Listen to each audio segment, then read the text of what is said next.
सरस्वतीं व्यासं ततो जयमुदीरये नष्टप्रायेषु अभद्रेषु नित्यं भागवत सेवया भगवतेरुत्तम श्लोके भक्तिर्भवति नैष्ठिकी कृष्णाय वासुदेवाय देवकी नंदनाय च नन्दगोपकुमाराय गोविन्दाय नमो नमः।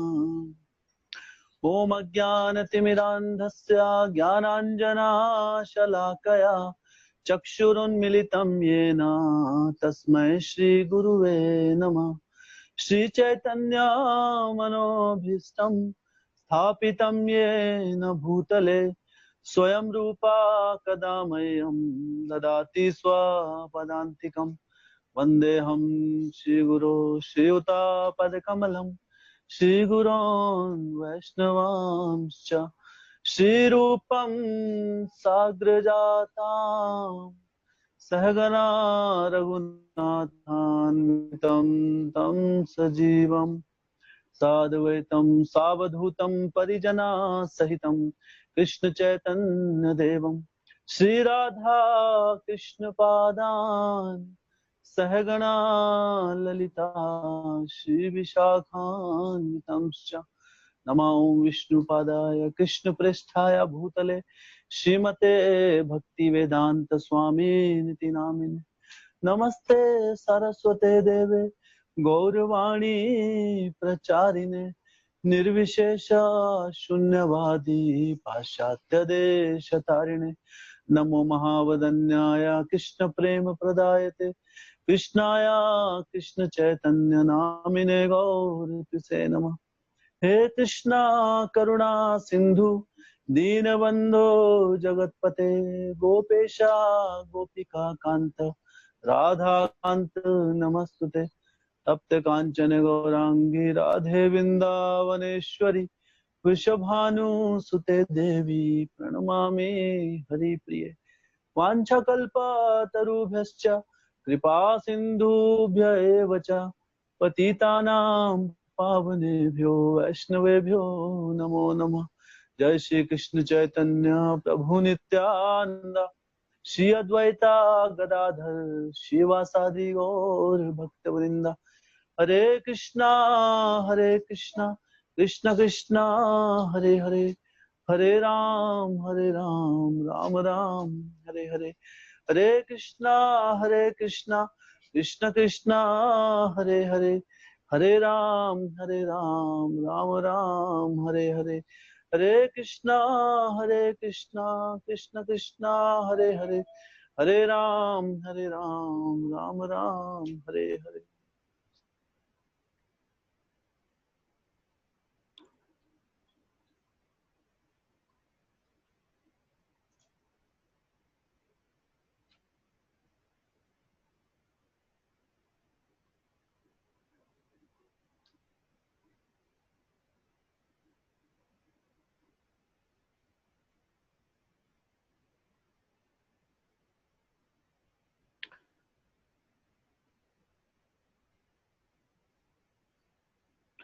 हरे कृष्णा। तो आज की भागवत कथा में आप सभी भक्तों का स्वागत है। मान सका प्रभु, आशीष प्रभु, आयुष प्रभु, निकिता माता जी, दीपक प्रभु, यमुना माता, जो अवतारों की श्रृंखला दी हुई है उससे एक एक करके हम अवतारों की चर्चा कर रहे हैं। तो आज हम चर्चा करेंगे भगवान श्री परशुराम अवतार जी की। भगवान परशुराम, तो शास्त्रों में ये जो राम शब्द है 3 बार यूज हुआ है। 3 बार राम शब्द का उल्लेख आता है। तो सबसे पहले है जो यदुपति राम। यदुपति राम कौन? बलराम जी, जब कृष्ण बलराम जो कृष्ण भगवान के साथ आए थे। हाँ, भगवान श्री कृष्ण के प्रथम अवतार वो है यदुपति राम। और दूसरे हैं रघुपति राम। रघुपति राम भगवान श्री रामचंद्र जी, दशरथ, हाँ, दशरथ के पुत्र। और लक्ष्मण के भ्राता, तो वो है रघुपति राम। और तीसरे राम जो परशुराम जिनकी आज हम चर्चा कर रहे हैं, वो हैं भृगुपति राम। उन्होंने भृगु कुल में जन्म लिया था। भगवान श्री कृष्ण जो रामचंद्र जी थे वो रघु कुल में आए थे, और बलराम जी आए थे यदु कुल में, इसलिए उनको यदुपति, रघुपति और भृगुपति के नाम से विख्यात हैं। तो परशुराम जी जो है भगवान के शक्ति वेश अवतार हैं। तो जैसे हमने पहले चर्चा की थी कि जो शक्ति वेश अवतार है भगवान का, वो कौन सा अवतार होता है? जो कोई जीव ही है लेकिन उसमें भगवान अपनी अनेक अनेक शक्तियां प्रदान कर देते हैं, और उस शक्तियों के आवेश के कारण भगवान की शक्ति आने के बाद भगवान जैसा ही वो लीलाएं करते हैं। तो परशुराम जी भी वैसे ही अवतार थे, वो जीव हैं लेकिन भगवान के शक्ति आवेश अवतार हैं। तो और वो इस जगत में, भगवान जगत में आते हैं कुछ प्रयोजन के लिए। यदा यदा ही अधर्मस्य यदा यदा ही धर्मस्य ग्लानिर्भवति भारत। तो जब धर्म की ग्लानि होती है तो धर्म की स्थापना करने के लिए, पुनः स्थापित करने के लिए भगवान इस जगत में आते हैं।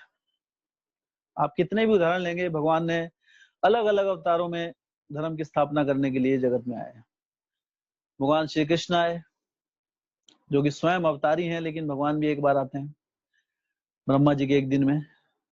तो भगवान श्री कृष्ण जो हैं उन्होंने अधर्म का नाश किया, अधर्मी कंस का नाश किया, और जो उनके पिता थे उग्रसेन, हाँ, तो वहां पर अधर्म का नाश करके फिर धर्म की स्थापना की। भगवान श्री रामचंद्र जी आए, उन्होंने अधर्मी रावण का नाश किया और धर्म के जो प्रतीक थे विभीषण जी, उनकी स्थापना की फिर से। उसी तरह भगवान नरसिंह देव आए, उन्होंने हिरण्यकश्यप का वध किया, हाँ, अधर्म का नाश किया, और प्रहलाद महाराज जी को राज गद्दी पर बिठाया, मतलब धर्म की स्थापना की। तो ऐसे भगवान अलग अलग अवतारों में। उसी प्रकार यहाँ पर जब एक समय ऐसा आया था कि समाज में जो क्षत्रिय वर्ग था, तो वो क्षत्रिय वर्ग अपने पद से भ्रष्ट हो चुका था। जो क्षत्रिय लोग हैं, क्षत्रियों का जो धर्म है, उनका धर्म होता है कि वो अपनी प्रजा की रक्षा करें, उनकी रक्षा हेतु अलग अलग प्रकार से वो नियम बनाएं, अलग अलग यज्ञ करें, व्रत रखें। इस प्रकार उनका जो एकमात्र जो धर्म है वो प्रजा के सेवक होते हैं। लेकिन जब एक क्षत्रिय अपने धर्म से भ्रष्ट हो जाता है, वो प्रजा की रक्षा के को छोड़कर अपने इंद्रिय भोग में लिप्त हो जाता है। और ऐसा जब सारे के सारे पृथ्वी लोक में ऐसा हो गया था एक बार कि सारे के सारे क्षत्रिय भ्रष्ट हो गए थे। तो जब सारे एक क्षत्रिय भ्रष्ट हो गया तो ठीक है ना, बाकी उसको देख लेंगे। लेकिन जब पूरे समाज में ही सभी भ्रष्ट हो गए तो भगवान को अवतरित होना पड़ता है। छोटे मोटे काम के लिए भगवान नहीं आते हैं कि छोटा सा आदमी आया, कोई उसने थोड़ा चोरी कर ली, उसको देखने के लिए भगवान आएंगे, नहीं। जब इतना उपद्रव मच जाता है कि आम जनता, जो देवता लोग हैं, उनके हाथों से भी बाहर निकल जाती है बात। छोटे मोटे लोगों को तो देवता देख लेते हैं आदि भौतिक क्लेश डालकर, लेकिन जब देवताओं के हाथ में भी बात नहीं रहती तो भगवान स्वयं अवतार लेते हैं और अपने भक्तों का संरक्षण करते हैं और धर्म की पुनः स्थापना करते हैं, भक्तों की रक्षा करते हैं। तो परशुराम अवतार भी उसी समय हुए जब क्षत्रिय वर्ग पूर्ण रूप से पथ भ्रष्ट हो चुका था, और भगवान जो है परशुराम जी के रूप में आए और उन्होंने क्षत्रियों की 21 पीढ़ियों का नाश कर दिया।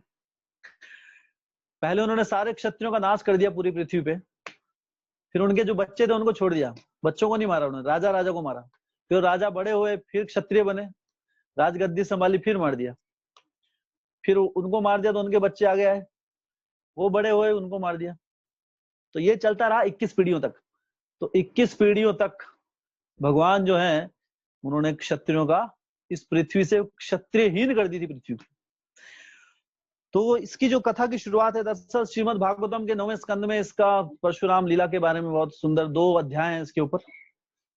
उस समय हम विस्तार पूर्वक इसकी चर्चा करेंगे। तो उस समय की बात है कि एक राजा थे कीर्तिवीर्य अर्जुन नाम के एक राजा थे। तो कीर्तिवीर्य अर्जुन जो राजा थे, उन्होंने भगवान के अवतार दत्तात्रेय उनकी तपस्या की, और तपस्या के फलस्वरूप उन्होंने भगवान को प्रसन्न किया, और भगवान प्रकट हुए और उन्हें वरदान दिया, और वरदान के फलस्वरूप वो बहुत ही अधिक बलशाली हो गए। और उन्होंने, भगवान ने जो अवतार दिया उसमें एक अवतार का एक भाग था कि उनके जो हाथ, उन्होंने क्या मांगा कि मेरे 1000 हाथ हो जाएं, इतना बाहुबल हो जाए मेरे अंदर। तो उस कीर्तिवीर्य अर्जुन के जो हाथ है, उस कितने 1000 हाथ, हाँ सोच के देखिए 1000 हाथ वाला आदमी कैसा दिखता होगा। तो ऐसा भी वरदान मांगते लोग, है ना। अगर आपको बोले कि आपको ऐसा वरदान दिया जाएगा आपके 2 हाथ हो जाए, 3, बोले नहीं नहीं भाई ऐसा वरदान नहीं चाहिए ना, कैसा दिखाई देगा, बाहर निकलना मुश्किल हो जाएगा। जब शिशुपाल का जन्म हुआ था तो उसके भी 4 हाथ थे, तो 4 हाथ देके सब डर गए, अरे कैसा आदमी आ गया, आदमी के तो नॉर्मली 2 हाथ होते हैं, तो 4 हाथ वाला आदमी मनुष्य के रूप में है ना, तो ऐसा अटपटा लगा। तो सबसे प्रार्थना की उनकी माता ने, तो आकाशवाणी हुई कि जिसके हाथ में इसको देंगे हम, जिसके हाथ से इसके वध होगा, जब ये उसकी गोद में आएगा तो इसके 2 हाथ चले जाएंगे और ये नॉर्मल मनुष्य जैसा आ जाएगा। उनकी माता ने सबके गोद में बिठाया, कभी किसी की गोद में कभी किसी की गोद में। अंत में जब भगवान श्री कृष्ण की गोद में बैठे पर शिशुपाल, तो उनके 2 हाथ उड़ गए। तो उनकी माता समझ गई भी कृष्ण भगवान से ही वध होने वाला है इनका। तो याचना करने लगी, रिश्तेदार थे वो, कि मेरे पुत्र का वध मत कीजिएगा। तो उन्होंने कहा कि माता, मैं आपके पुत्र का वध नहीं करूंगा, क्योंकि आप अगर आपकी ऐसी इच्छा, लेकिन ये जो आपका पुत्र है ये इतना ईर्ष्यालु होगा बचपन से ही कि मेरी हमेशा निंदा करेगा, और ये इतना निंदा करेगा मेरी कि इसका जो जीवन की जो लीलाएं हैं, वो बचपन में रोएगा नहीं, मेरी लीला, उसकी रोने की जगह मेरी निंदा निकलेगी मुंह से। तो ऐसा व्यक्ति पैदा होगा, तो इसको तो मारना ही पड़ेगा। लेकिन क्योंकि आपने रिक्वेस्ट की है, इसलिए मैं इसको तब तक नहीं मारूंगा जब तक ये मेरे प्रति 100 अपराध नहीं कर देगा। तो अगर 100 के बाद एक भी अपराध हो गया तो मैं इसका वध कर दूंगा, और वो भी एक साथ। अगर 100 के 99 के बाद अगर रुक गया, थोड़ा गैप दे दिया, हाँ उसके बाद फिर से कर सकता है, तो नो प्रॉब्लम। तो थोड़ी लाइट चली गई, आप श्रवण करते रहिए, क्योंकि भगवान अध्यात्म जो है वो करणों से होता है, हमारे आंखों से नहीं। हाँ तो चलो उजाला भी आ गया। तो भगवान, तो इस प्रकार उन्होंने बताया जब कि, तो भगवान श्री कृष्ण ने ऐसे उनको लीला की। तो जो कीर्तिवीर्य अर्जुन था उसने भी क्या किया, 1000 हाथ मांगे। तो भगवान दत्तात्रेय ने 1000 हाथ प्रदान किए, और साथ में बहुत बाहुबल उन्हें दिया, और इस प्रकार कीर्तिवीर्य अर्जुन जो बहुत ही शक्तिशाली हो गया। तो वो राजा थे, दरअसल वो राजा, पूरी राजगद्दी उनके हाथ में थी। पहले जो राजा था किसी छोटे मोटे प्रांत का नहीं होता था, अब तो छोटा मोटे जगह होती है, हिंदुस्तान, पाकिस्तान, श्रीलंका, भूटान, है ना, बांग्लादेश। पहले पूरी पृथ्वी लोक का एक राजा होता था। तो कीर्तिवीर्य अर्जुन राज करते थे, तो उन्हें इतनी शक्तियां प्रदान हो गई। लेकिन भगवान ने जो शक्तियां दी थी वो किस लिए दी थी, ताकि वो प्रजा की रक्षा कर सके। लेकिन जब किसी के अंदर बाहुबल आता है, जब तक किसी का कुछ नहीं होता है, तब व्यक्ति कई बार नम्र रहता है, नम्रता है कि हम तो बहुत नम्र हैं, हमें किसी चीज का लोभ नहीं है। लेकिन जब शक्तियां आती हैं, हाथ में पावर आती है, तब वो उस पावर का कैसा उपयोग करता है, फिर हमें समझ में आता है कि व्यक्ति कितना सज्जन व्यक्ति है। अगर अपने आप को हमें जानना हो कि हमारी प्रवृत्तियां कैसी हैं, तो जब हमारे पास कोई शक्तियां आती हैं, तब उसके बाद हमारी जो प्रवृत्तियां कैसी रहेंगी वो निर्धारित करती हैं कि हम कैसे व्यक्ति हैं, सज्जन व्यक्ति हैं या फिर ढोंगी व्यक्ति है। तो इसलिए जब तक व्यक्ति को शक्तियां नहीं आती हैं, उसके पास फैसिलिटीज नहीं होती है, तब तक आदमी अंदर, हर व्यक्ति के अंदर ना ऐसा छुपा होता है, एक राक्षस प्रवृत्ति छुपी होती है। तो राक्षस प्रवृत्ति तब तक बाहर नहीं आती है जब तक ऐसी परिस्थितियां नहीं आती, या तो किसी के पास बहुत धन आ गया। हाँ, कई बार भक्ति मार्ग में भी व्यक्ति कुछ धन लाभ के लिए, भौतिक इच्छा के लिए भक्ति मार्ग में आते हैं। शुद्ध भक्ति मार्ग में भक्तों का संग लेते हैं, भजन करते हैं, कीर्तन करते हैं, लेकिन इच्छा होती है कि कुछ अच्छा हो जाए। किसी की शादी नहीं हो रही है, अच्छा वर नहीं मिल रहा, शादी हो जाए, नौकरी नहीं लग रही है, तो कई बार उनका हो जाता है वर पूरा। भगवान कृपालु हैं, भगवान कहते हैं कि जो धन की उससे भी मेरे पास आता है, किसी भी इच्छा से आता है, वो सज्जन व्यक्ति है। भगवान एक्सेप्ट करते हैं, भगवान कहते हैं तुम्हारे अंदर कोई भी इच्छा मेरे पास आओ, नो प्रॉब्लम, तो उसको भी भगवान सज्जन कहते हैं। तो वो आता है, लेकिन कई बार फिर उसकी इच्छाएं पूरी होती हैं, मान लो नौकरी लग गई, उसके बाद वो कहाँ गायब होता है, भक्त लोग ढूंढते रह जाते हैं उसको। हाँ, वो कहीं कहीं पे ढूंढना पकड़ना मुश्किल हो जाता है, ये काम पूरा हो गया अभी। तो ऐसा होता है कई बार। लेकिन एक बार भगवान के भक्तों के संग में आ गए, भगवान का नाम जप लिया, प्रसाद ले लिया, हरि कथा का आनंद ले लिया, तो ज्यादा समय तक भाग नहीं पाएगा वो। क्यों? ये हरि कथा जो है कंटेजियस है, ये कैसी है, छुआछूत की बीमारी जैसी है। जब भक्ति मार्ग भक्तों के संग में कोई आ गया, तो ये अछूत, जैसे बोलते हैं ना, ये छूने से हो जाती है बीमारी। हाँ, जैसे कोरोना वायरस है, किसी के संग में आते तो हो जाता है, तो ये भी ऐसा है। भक्ति वायरस बहुत डेंजरस है, भक्तों के संग में आ गए अगर आप, तो भौतिक जीवन का नाश हो जाता है। लेकिन जब हमारे अंदर ये प्रवृत्तियां आती हैं, तो कई बार हमारे अंदर, जब हमारे पास कुछ नहीं है ना, भौतिक स्तर पे हम बहुत ही डाउन है, तब भक्ति मार्ग में आते हैं, अरे हम सना, हाँ, हम दया करो हमारे ऊपर, हम ना भगवान की इतनी बड़ी, भगवान की भक्ति अच्छे से करते हैं। लेकिन जब कुछ मान सम्मान मिलना शुरू हो जाता है, धन दौलत आ गया जीवन में, तो भक्ति से छू हो गए, फिर दिखेंगे नहीं कहीं। क्यों? तो अगर हम अपने आप को पहचानना है कि हमारा क्या स्टेटस है, जिसके पास कुछ है ही नहीं, वो बोलेगा मैं बहुत बड़ा दानी हूं, तो क्या लाभ है उसका? वो बोलने का कोई वैल्यू नहीं है उसकी, है ना। एक बार एक व्यक्ति, एक बहुत ही कंजूस एक वो था किसान, वो भगवान को कभी भी कुछ अर्पण नहीं करता था। तो एक बार गेहूं की खेती हुई उसके पास, एक दाना भी किसी को दे के राजी नहीं था वो, कि अनाज का कुछ थोड़ा सा भी दे दे किसी को। तो एक बार उसने अनाज का ढेर लगाया अपना, बहुत अच्छी गेहूं हुई, इसके बाद अनाज हुआ, और वो देख ही रहा था, और साथ में एक बहुत ही भयंकर तूफान आ गया उस समय। इतना भयंकर तूफान आया कि सारा का सारा अनाज का ढेर उस तूफान के साथ बह गया, उसका सारा उड़ गया। और लास्ट में जाते जाते उसने पकड़ने की कोशिश की, कुछ नहीं पकड़ पाया। जब तूफान आता है, भगवान की शक्तियां ऐसी हैं, वायुदेव, तो इतना भयंकर तूफान आया, कुछ नहीं बचा हाथ में, लास्ट में उड़ते उड़ते एक मुट्ठी पकड़ लिया, वो भी नहीं, छूट गई हाथ से। अरे बोला, हे भगवान आपको अर्पण करता हूँ, हरे कृष्ण, पीछे से बोलता है ऐसा। तो जब सब कुछ जा रहा है हाथ से, तो फिर अर्पण कर दिया मैंने, है ना। लेकिन उस अर्पण का कोई लाभ नहीं है, भगवान को मूर्ख नहीं बना सकते। बोलेंगे अरे जब तक तुम्हारे हाथ में था सब कुछ, हाँ, जब तो मैं वो भगवान ने तो खुद छीन लिया, जब तब क्या भगवान को देंगे? तो भगवान से कभी नहीं बच पाएंगे। हाँ, या तो भगवान को खुद अर्पित कर दो सब कुछ, या भगवान एक दिन खुद छीन लेंगे मृत्यु के रूप में। तो अल्टीमेटली भगवान को अर्पण करना ही है। तो भगवान, भक्त लोग समझदार होते हैं, भगवान के भक्त बनकर, हाँ, उनकी कृपा का पात्र बनकर उन्हें सब कुछ अर्पण करते हैं। लेकिन जो अभक्त व्यक्ति भगवान से भक्ति विहीन अपना जीवन व्यतीत करता है, और भगवान को सब सोचता है कि मैं हूं, करता अहम इति मन्यते, मेरा सब कुछ है, और भगवान की शरण में नहीं आता है, उन्हें कुछ भी, कोई सेवा भाव नहीं होता है हृदय में, भगवान एक दिन सब छीन लेते हैं।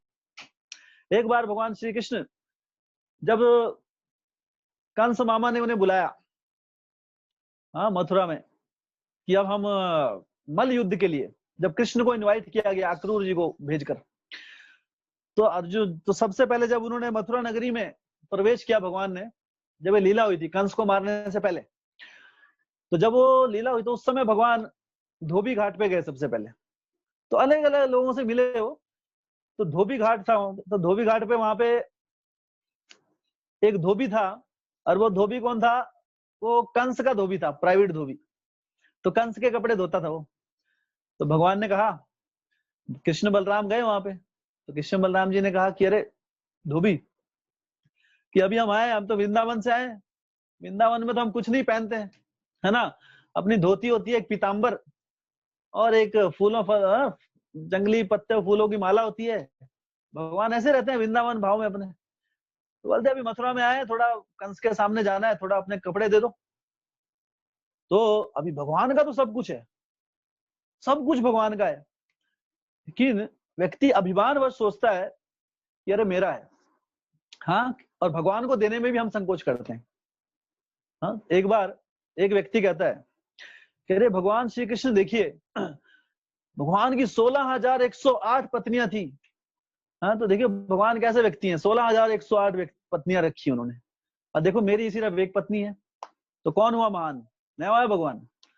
तो ऐसी महानता दिखा रहा, प्रभुपाद जी के सामने बोल रहा था। सोचिए प्रभुपाद जी के सामने ऐसा पॉइंट रख दिया उसने।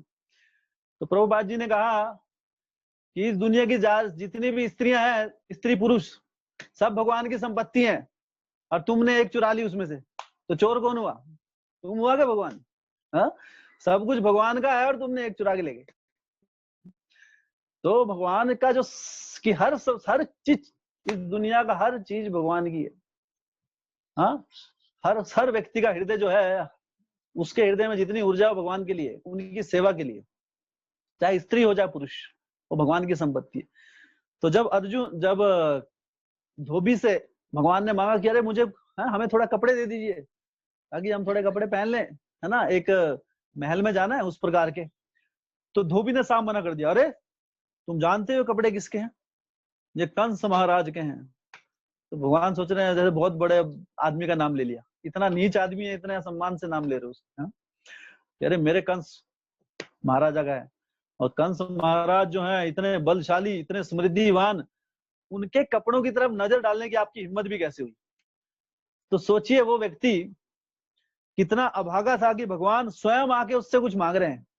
भक्त तो अपना जीवन का हर एक एक चीज निचोड़ के भगवान को अर्पण करने के लिए हमेशा तत्पर रहता है। यहाँ भगवान खुद आए, उनसे मांग रहे हैं, लेकिन वो मूर्ख धोबी उस समय भगवान को पहचान नहीं पाया।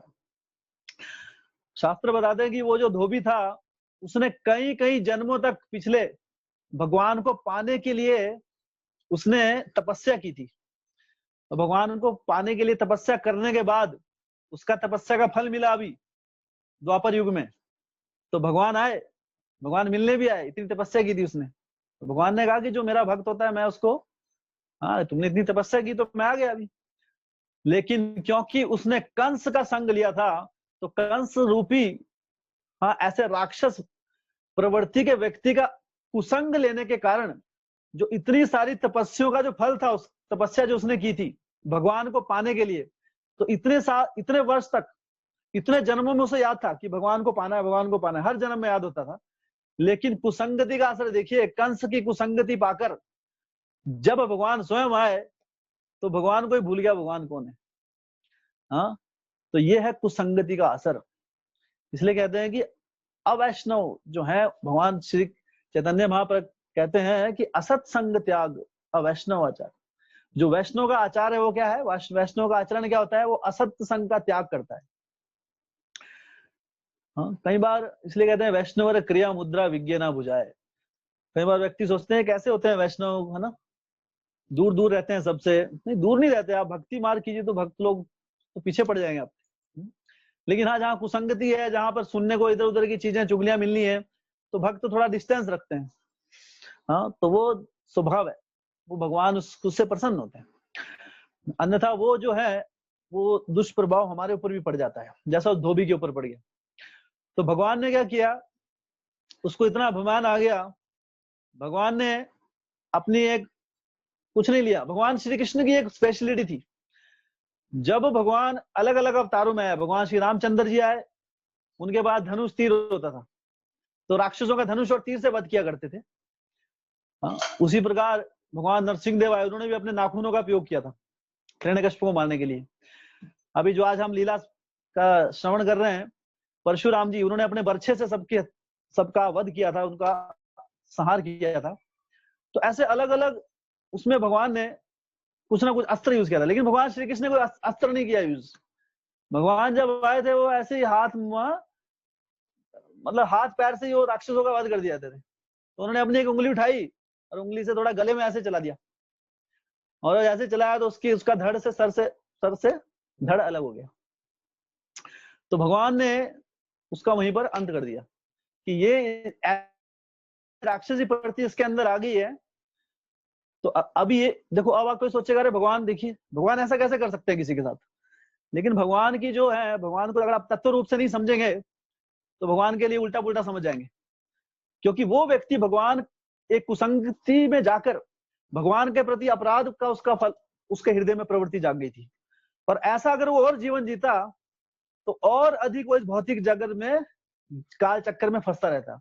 लेकिन क्योंकि भगवान के हाथ से उसकी मृत्यु हुई तो उसे भगवान का सारे जड़ जगत के दुखों से उसके मोक्ष की प्राप्ति हुई। तो भगवान जब भी किसी के साथ चाहे किसी की हत्या भी करते हैं, भगवान के हाथों हत्या हो तो वो भी उसे भी एक सम्मानजनक स्थान प्राप्त होता है। और फिर भगवान ने उसे मारकर जो कपड़े थे वो पहन लिए कंस के सारे। तो भगवान को या तो हम खुद अर्पण कर दें या भगवान ले लेते हैं, अंत में मृत्यु के रूप में भगवान सब कुछ छीन लेते हैं। तो ये आज जड़ जगत का व्यक्ति नहीं समझ पाता है। तो जो कीर्तिवीर्य अर्जुन था उसे जब शक्तियां प्राप्त हुई तो उसके अंदर अभिमान आ गया। अब वो अभिमान के वश अभी जो सज्जन व्यक्ति था वो पहले, लेकिन उसके अंदर अभी कूटता आ गई कि अभी मैं महान हो गया, बड़ा इंसान हो गया अभी। तो एक बार वो नर्मदा नदी में स्नान कर रहा था। तो नर्मदा नदी में स्नान करते करते वो कुछ स्त्रियों के साथ, उनकी जो रानियां थी उसके साथ वो स्नान कर रहा था। और उसने एक अपने 1000 भुजाओं से नर्मदा नदी का प्रवाह को रोक लिया। कि जैसे बस ऐसे खेल के अपने बाहुबल दिखाने के लिए नर्मदा नदी के प्रवाह को अपने 1000 हाथों से उसने रोक लिया। और जब प्रवाह को रोक लिया तो नदी भरने लगी, एक तरह से डैम बन गया, वहां पे बांध बन गया। और वो बांध का पानी जाकर साथ में ही रावण का वहां पे कैंप था। रावण कुछ समय के लिए आया था वहां पे, जैसे जंगल में कई बार आते थे राजा लोग। वो रावण का कैंप बह गया उसमें सारा। तो रावण बड़ा क्रोधित हो गया, अरे कौन है ये मुझे डिस्टर्ब करने वाला। तो रावण जो उस समय था बहुत शक्तिशाली व्यक्ति था। सोचिए इतना शक्तिशाली जी का भगवान श्री रामचंद्र जी को इस जगत में अवतरित होना पड़ा उसका संहार करने के लिए। इतना शक्तिशाली था वो। तो बहुत क्रोध, जब कोई शक्तिशाली होता है तो क्रोध भी उतना ही रहता है। जब उसका कोई अपमान होता है तो जितना इस जगत में कोई सोचता है मैं ऊंचा हूं, उसका थोड़ा सा भी अपमान हो जाए वो व्यक्ति कई बार उस अपमान को सहन नहीं कर सकता। अगर कोई बड़े व्यक्ति को कोई तू से बात कर दे तो उसका हृदय, उसका जो अभिमान है या तो वो सोचेगा इस व्यक्ति का मैं क्या करूं। लेकिन जिसका कोई सम्मान ही नहीं है, कभी रास्ते का कोई भिखारी है उसको तू बोलो आप कुछ ही बोलो, उसको फर्क नहीं पड़ेगा, है ना। तो जितना बड़ा अभिमान, तो अभिमान को ठेस ज्यादा पहुंचती है। तो रावण का अभिमान उस समय ठेस पहुंची उसको, कह रहे कौन है। तो वहां पे गया तो वहां पर देखा कीर्तिवीर्य अर्जुन। अच्छा तुमने किया तो युद्ध के लिए ललकारा। तो कीर्तिवीर्य अर्जुन ने उसके अपने हाथों में, भागवतम बताती है कि बंदर की तरह पकड़ लिया उसको, रावण को, और बंदर की तरह पकड़ के बांध दिया उसको, जैसे एक आदमी किसी बंदर को बांध देता है। सोचे क्या शक्तिशाली होगा वो। रावण इतना शक्तिशाली था। रावण जो था उस समय दशरथ महाराज थे, वो भी कहते कि मैं, दशरथ महाराज बहुत शक्तिशाली थे उस समय, लेकिन दशरथ महाराज भी रावण से डरते थे, रावण से युद्ध नहीं करते थे। मतलब रावण से एक कि रावण शक्तिशाली है, उन्हें बाहुबल का वो था। लेकिन दशरथ कौन थे, दशरथ वो दशरथी, वो एक साथ 10 रथों के साथ फाइट कर सकते थे, इतना बाहुबल था उनके पास। कि जैसे युद्ध करने के लिए जाए, अगर 10 दिशाओं से अगर एक साथ अटैक हो जाए उनके पास, मान लो इधर से भी तीर आ रहा है, इधर से भी आ रहा है, सामने से पीछे से ऊपर नीचे, तो चारों तरफ घूम के सबसे लड़ाई कर सकते थे। ये थे दशरथ महाराज का बाहुबल। और वो भी क्या, रावण के सामने, रावण से कहते थे कि नहीं रावण है। और कीर्तिवीर्य अर्जुन देखो कितना बड़ा, कितनी शक्तियां प्राप्त हो गई थी भगवान से कि उसने रावण को एक बंदर की तरह बांध दिया, फिर उसका अपमान करके उसको भेज दिया, चल भाग यहाँ से। तो सोचिए बड़े बड़े अभिमानी व्यक्ति, कई बार उनका अभिमान ऐसे चूर कर देते हैं भगवान। तो उसको भगा दिया वहां से। और उसके बाद अभी अपने अभिमान के वश वहां से वो चला गया कीर्तिवीर्य अर्जुन। तो कीर्तिवीर्य अर्जुन, तो भागवतम बताती है आगे कि वो ऐसे एक जगह जाते जाते एक बार जमदग्नि ऋषि वहां पर थे। तो जमदग्नि ऋषि की कुटिया में पहुंचा वो।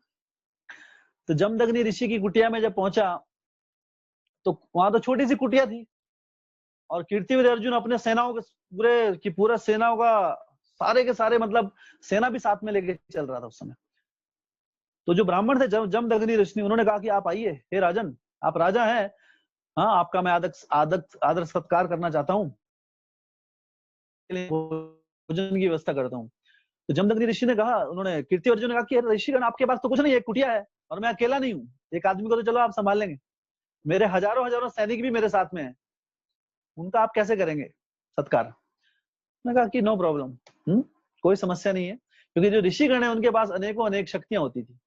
तो जमदग्नि ऋषि जो थे उन्होंने उनके पास एक गाय थी, कामधेनु गाय। तो वो कामधेनु मतलब सारी इच्छाएं जो पूर्ण करने वाली गाय, ये स्वर्ग लोगों की गायें होती हैं। तो उनको तपस्या के लिए, इसलिए ऋषिगण जो होते थे पहले, साधु ब्राह्मणों के पास हमेशा एक गाय होती थी। क्यों? क्योंकि गाय के बिना उनका कोई भी कार्य पूरा नहीं होता था।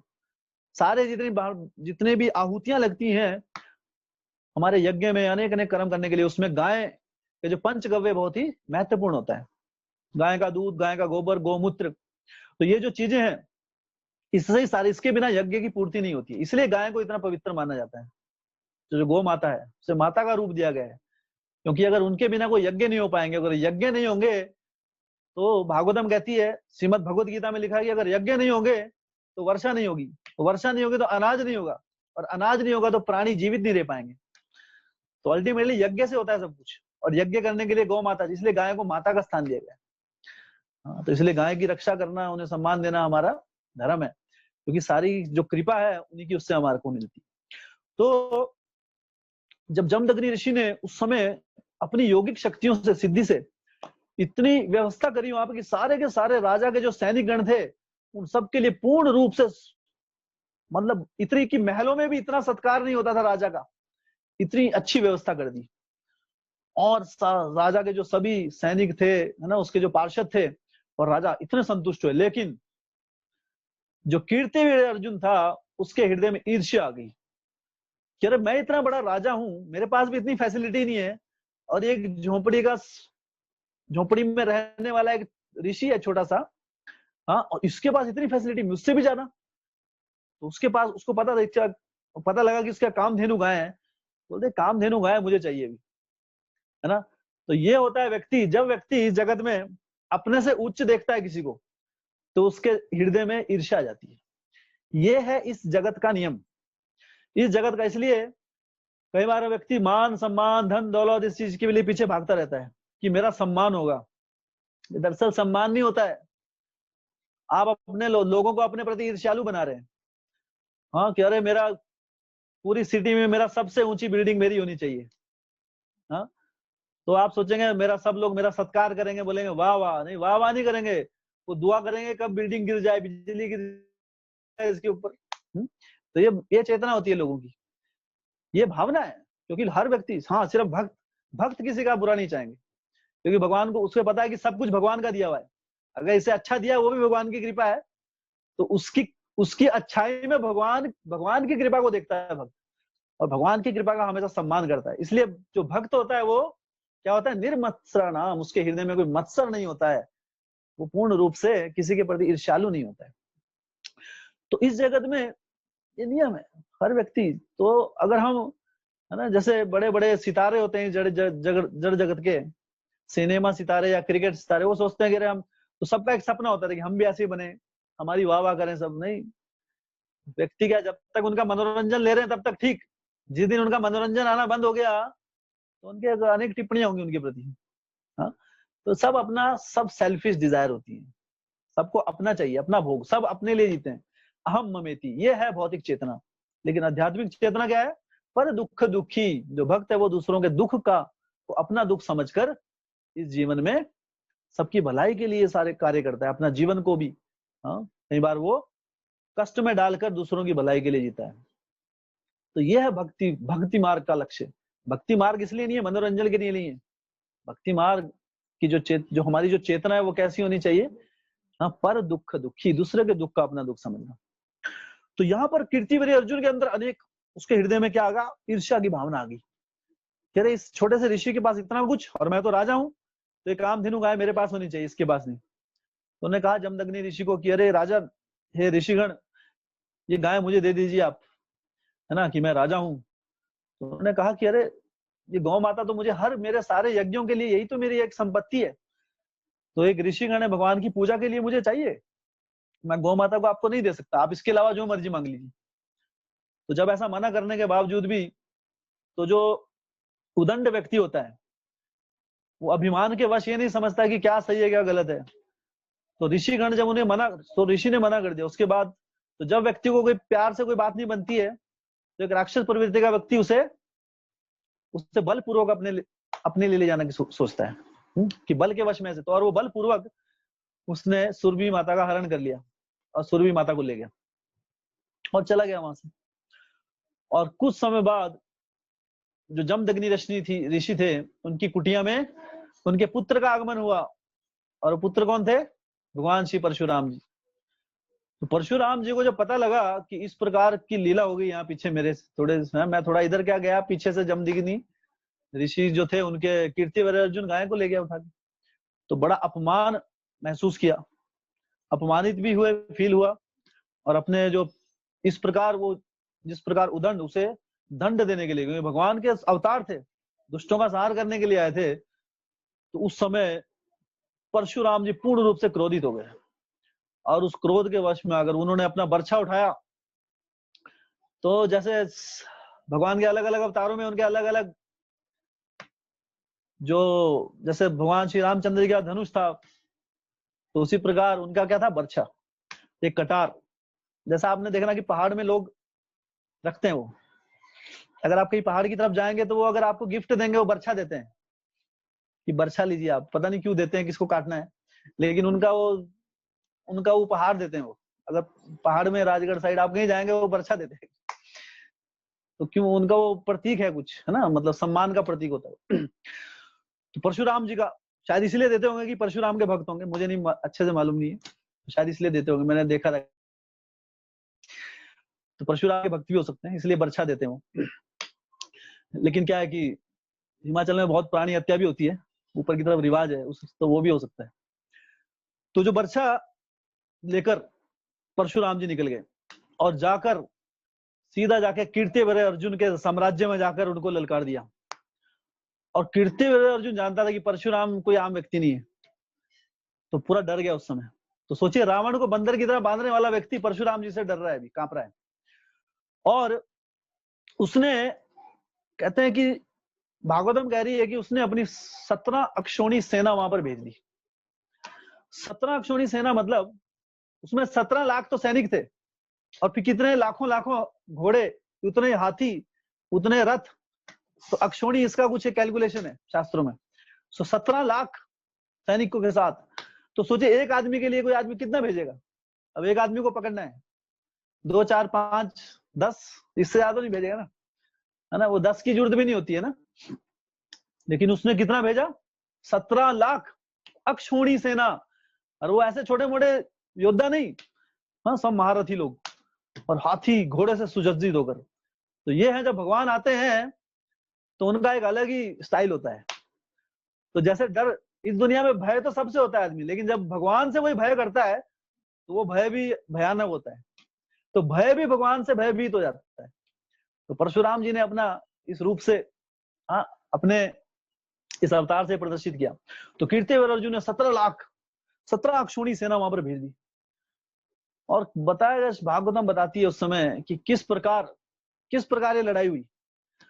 तो जो परशुराम जी थे, इतनी तीव्रता के साथ लड़ाई करने लगे उस समय कि वो मन की गति से भागते थे। मतलब मन की गति, तो मन की गति से कोई भाग रहा है उसको तो देखना ही मुश्किल है ना। कि अभी आप बैठे हैं, अभी हम जैसे कथा हो रही है, मन की गति, आप जहां पर है, अभी चंडीगढ़ पहुंच गए हम, मानसका प्रभु जी के साथ में बैठे, तो मन की गति होती है। मन के लिए टाइम नहीं लगता, एक क्षण में आप अमेरिका पहुंच गए, एक क्षण में आप किसी दूसरे ग्रह में चले गए, है ना, स्वर्ग लोकों में चले गए। जो मन ने सोचा आप वहां पहुंच गए, ये है मन की गति। तो शास्त्र बताते हैं कि मन की गति से परशुराम जी विहार करते थे। तो जब उन्होंने वो सेना के सामने वो आमने सामने आए, तो परशुराम जी ने जो उस समय लीला की अपनी, इतनी फुर्ती से उन्होंने युद्ध किया, हाँ, वायु की गति से और मन की गति से, कि वो तो किसी को दिखाई नहीं दे रहे थे कहाँ है, सिर्फ सर कटते हुए दिखाई दे रहे थे कि जगह जगह बस ये सर गिर रहे हैं, वो कौन गिरा रहा है ये समझ में नहीं आ रहा था, इतनी तीव्रता के साथ। और शास्त्र बताते हैं कि उन्होंने 5 मिनट के अंदर सारे के सारे 17 लाख सैनिकों का वध कर दिया, सिर्फ 5 मिनट में। तो ये है भगवान का ऐश्वर्य, सर्वशक्तिमान भगवान का एक ऐश्वर्य है कि वो सबसे अधिक बलशाली भी हैं। तो जब भगवान अपने बल का, हाँ, इस प्रकार दिखाते हैं, उनका बल व्यक्ति को, विशेष को, अपना बल के ऊपर अनेक अनेक घमंड हो जाता है, कई बार अभिमान हो जाता है कि मैं बहुत बलशाली हूँ। हाँ, कोई मुक्केबाज हो या कोई दूसरा, ये मुझे है ना बल पे, लेकिन बल के सामने किसी का बल जो है वो तुच्छ पड़ जाता है। तो 5 मिनट के अंदर उन्होंने पूरी, और ये देखकर कीर्तिवीर अर्जुन बहुत क्रुद्ध हो गया, बहुत गुस्सा आ गया उसे और वो भगवान की तरफ लपका और उसने एक साथ 500 धनुष के साथ भगवान के ऊपर चढ़ाई कर दी।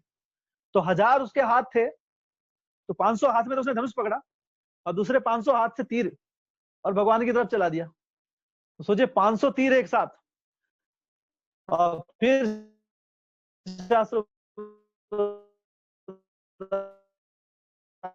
कि भगवान ने क्या किया, परशुराम जी ने एक ही उनके बाद, और उस तीर से इतने अनेकों ने तीर निकले कि उसने सारे के सारे कीर्तिवीर अर्जुन के सारे धनुष काट दिए और वो निहत्था हो गया एक तीर से। तो हम बोल रहे हैं एक तीर से 2 शिकार, तो यहाँ भगवान ने एक तीर से 500 शिकार कर दिए, तो एक ही तीर से 500 धनुष खत्म। तो ऐसा चमत्कार भगवान ही कर सकते हैं, हाँ, आम व्यक्ति नहीं कर सकता। तो यह लीला पुरुषोत्तम भगवान। तो उस समय तो कीर्तिवीर अर्जुन और गुस्सा आ गया उसका, तो बाहुबली था, तो उसने क्या किया, वो बड़े बड़े पेड़ पर्वतों को उठाने लगा, भी पर्वतों को उठाकर फेंक रहा है भगवान की तरफ। तो सोचे क्या बल होगा उसका, कोई आम राक्षस नहीं था वो। तो बड़े बड़े पर्वत जैसे हिमालय पूरा उठा लिया और भगवान की तरफ, और भगवान ने अपनी शक्ति से अपने धनुष से उसका चूर चूर कर दिया, और अंत में भगवान ने कीर्तिवीर अर्जुन का बहुत ही सहजता के साथ वध कर दिया। भगवान श्री परशुराम की जय। तो भगवान, और फिर क्या किया उन्होंने, वध करने का प्रयोजन क्या था, कामधेनु गाय को लेना। तो उसके बाद कीर्तिवीर अर्जुन के दम, वो इतना सब कुछ देखकर भाग गए वहां से कि अरे कुछ लड़के फायदा नहीं है अभी परशुराम जी के सामने भी टिकना संभव नहीं है। तो वहां शब्द है दुम दबा के भाग गए। तो उस समय फिर परशुराम जी ने अपनी जो गाय थी, कामधेनु गाय, उसको लेकर अपने आश्रम जमदग्नि ऋषि जो उनके पिता थे उनकी तरफ चले गए। और वहां जाकर कुटिया में जब वो पहुंचे कामधेनु गौ माता को लेकर, तो सोचिए अभी आपने इतना बड़ा कार्य किया हो, किसी पुत्र ने, किसी बेटे ने ऐसा बड़ा कार्य कर दिया हो, तो पिता क्या कहेगा उसमें, शाबाश बेटा तूने मेरा नाम रोशन कर दिया आज, है ना, जो कोई नहीं पर कर, पिता ऐसे बोलेगा ना आम व्यक्ति। लेकिन सोचिए यहाँ पर बहुत ही इंटरेस्टिंग चीज कि जमदग्नि ऋषि क्या बोलते हैं उस समय कि हे पुत्र, ये तुमने क्या अनर्थ कर दिया, तुमने राजा की हत्या कर दी। जो राजा है वो भगवान का एक प्रतिनिधि होता है, और राजा की वजह से ही जो पूरे प्रजा में समृद्धि फैली होती है, और तुमने राजा का वध कर प्रजा को संकट में डाल दिया है। हाँ? और तुमने अपने स्वार्थ के लिए, ठीक है वो गाय ले गया था हमारी, ठीक है, लेकिन उसके लिए इतने लोगों का वध कर दिया आपने, तो ये ठीक नहीं किया, इसके लिए अब आपको पश्चाताप करना पड़ेगा। तो सोचिए यहाँ पर ये है। तो जब हम शास्त्र जो है, शास्त्रों को जब तक हम तत्व रूपी नहीं समझेंगे, तब तक बाह्य रूप से हम अलग अलग परिस्थितियों में हम कुछ भी डिसीजन ले सकते हैं गलत। लेकिन जो धर्म के सिद्धांत है बहुगुह्य सिद्धांत है, धर्मस्य तत्वम निहितम गुहायम महाजनो ये न गता सपंता। तो जो श्रुति शास्त्र है, जो शास्त्र में उसमें अनेक अनेक चीजें दी हुई है, लेकिन उन्हें समझना इतना आसान नहीं है। लेकिन जब हम भगवान और उनके भक्तों की लीलाएं देखते हैं, उन्होंने किस परिस्थिति में कैसा व्यवहार किया, उससे फिर हमें धर्म का तत्व ज्ञान होता है। नहीं तो शास्त्र पढ़ के भी हम धर्म का तत्व नहीं समझ पाते हैं। इसलिए क्यों भक्तों का संग आवश्यक है, भक्तों की क्रिया समझकर उनके कार्य की, भगवान की सेवा किस प्रकार होती है, ये भक्तों के आचरण से सीखते हैं हम।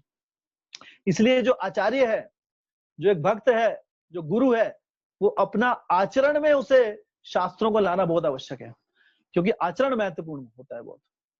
अन्यथा अनेक अनेक शास्त्र पढ़कर हम असली जो गुह्य तत्व है धर्म का, वो हम नहीं समझ पाएंगे।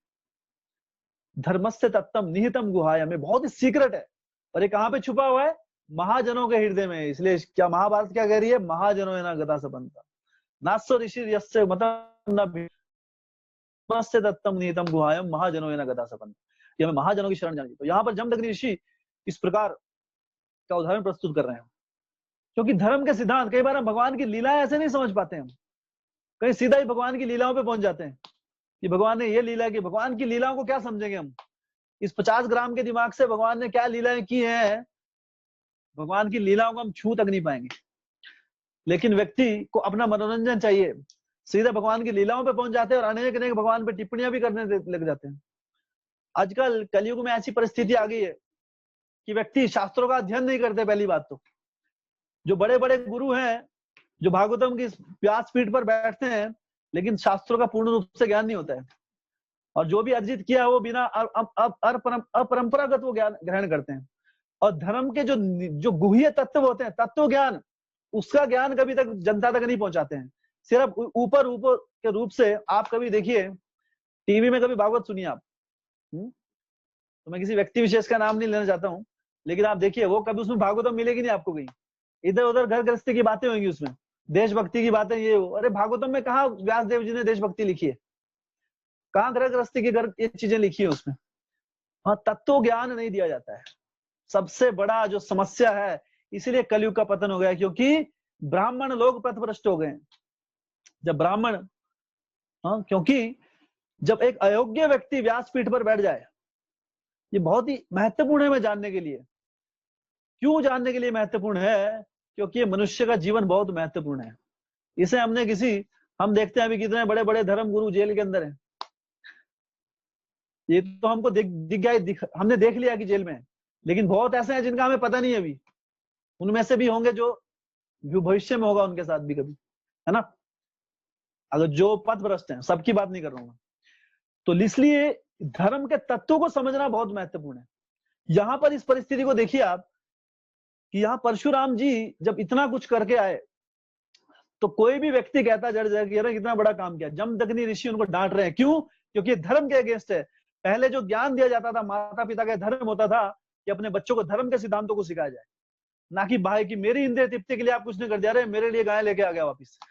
हाँ, कई बार अगर पिता के लिए जो पिता की इच्छा होती है आप वो पूरा कर दें, तो वो पुत्र अच्छा माना जाता है कि अरे हाँ कितना वाह वाह क्या पुत्र है। हाँ, लेकिन अगर हमारी इच्छा ना पूरी हो तो कैसा पुत्र है, बेकार है। क्यों?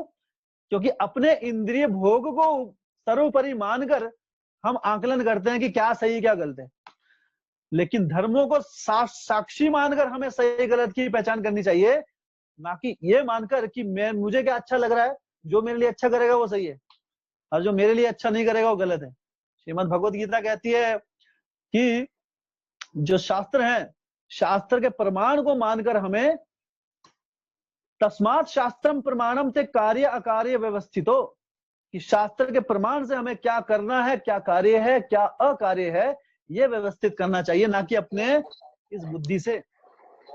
और इसी के कारण समाज में समस्या आती है कि जब हम तत्व ज्ञान, और तत्व ज्ञान कहां से मिलेगा?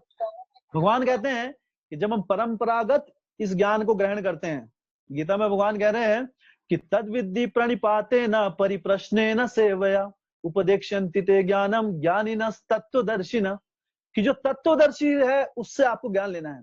और तत्वदर्शी कौन है? कि जिसने एक तत्वदर्शी का आश्रय लिया है, वो तत्वदर्शी है। तो जो परंपरागत, जो संप्रदाय, भगवान ने बताया कि संप्रदाय विहीन है मंत्रस्थ निष्फल मता, तो भगवान ने हमें एक मार्ग दिया है, शास्त्रों में मार्ग बताया कि भक्ति को आगे कैसे बढ़ाना है। गीता में भगवान कहते हैं कि एवं परंपरा प्राप्तम, ये जो ज्ञान है परंपरा में प्राप्त होता है। लेकिन कई बार लोग सेल्फ मेड गुरु बन जाते हैं आजकल, और कई बार व्यास गद्दी में बैठकर भी ऐसे अपमानजनक वो शब्द बोल देते हैं। अभी आपने देखा होगा कि इश्यू चल रहा है, हाँ, अगर आप थोड़ा बहुत, एक बहुत बड़ा इश्यू चला हुआ अभी, तो मैं नाम नहीं लूंगा, वैसे नाम लेने में कोई कुछ नहीं है क्योंकि ये तो सबको पता है, अभी यूट्यूब में चला हुआ है। मुरारी बापू का नाम जानते होंगे, आपने सुना होगा, मुरारी, ये शब्द सुना है, ये वर्ड सुना है मुरारी बापू का नाम। अभी उन्होंने व्यासपीठ होकर बैठकर क्या बोल दिया कि ये जो भगवान, तो इतने तुच्छ शब्द बोले कि एक व्यक्ति, एक आम व्यक्ति भक्त को सुनेगा तो हृदय चूर चूर हो जाएगा, टूट। कि जो भगवान है, गीता में लिखते हैं धर्म संस्थापना करने के लिए आए हैं, और द्वारका में धर्म नहीं संस्थापक कर पाए। बलराम जी का अपमान किया उन्होंने, गद्दी पे बैठकर बोल रहे हैं कि बलराम जी अपने मित्रों के साथ, भाई बंधुओं के साथ दारू पिया करते थे। सरेआम व्यास गद्दी पे बैठ कैसे बोल रहे हो? तो किस प्रकार का धर्म गुरु है वो? आप सोचिए, व्यक्ति सिर्फ एक सनसनीखेज खबर, एक शब्द बोलकर अपने चंद तुच्छ अनुयायियों को बढ़ाने के लिए इस प्रकार भगवान का अपमान कर देते हैं। वो राम कथा करते हैं। सोचिए, राम अवतार, भगवान श्री जो रामचंद्र जी थे, रामचंद्र जी से दंडकारण्य में अनेक अनेक ऋषियों ने प्रार्थना की थी भगवान से कि हम आपको अपने पति के रूप में स्वीकार करना चाहते हैं। तो रामचंद्र जी ने कहा कि इस अवतार में मेरे लिए संभव नहीं है, अगले अवतार में मैं भगवान कृष्ण के रूप में आऊंगा, उस समय मैं और आप गोपियों के रूप में आएंगी, तब मैं आपको स्वीकार करूंगा। तो भगवान ने वहां 16,108 रानियों के साथ विवाह किया, क्योंकि उनकी इच्छा थी उनके भक्तों की। वो ऋषिगण थे बड़े बड़े, तो वो अपने आप को राम भक्त कहते हैं कि हम राम कथा करते हैं, और राम की उनकी कथा ही नहीं मालूम है कि कथा क्या है इसमें। और वो कह रहे हैं कि भगवान बहुत लोभी थे, वो कामू व्यक्ति थे। दरअसल हम इस प्रकार के अभद्र शब्द सुनने भी नहीं चाहिए। हाँ, फिर उसका डिटेल में हमारे भक्त हैं अमोघ लीला प्रभु, उन्होंने एक वीडियो बनाया उसका पूरा, तो किस प्रकार उन्होंने शास्त्रोचित बताया कि उसने क्या क्या बोला वहां पे। हाँ, और अब फिर वो मीडिया में आके माफी कर दो, क्योंकि उनकी अभी क्या है, अभी क्योंकि उनका तो एक प्रकार से क्या है, उनको तो एक व्यवसाय, तो व्यवसाय बंद हो जाएगा। तो आप माफी मांग रहे हैं, उस माफी का सोचिए, भगवान के बारे में व्यास गद्दी पे बैठ के अपशब्द कोई कैसे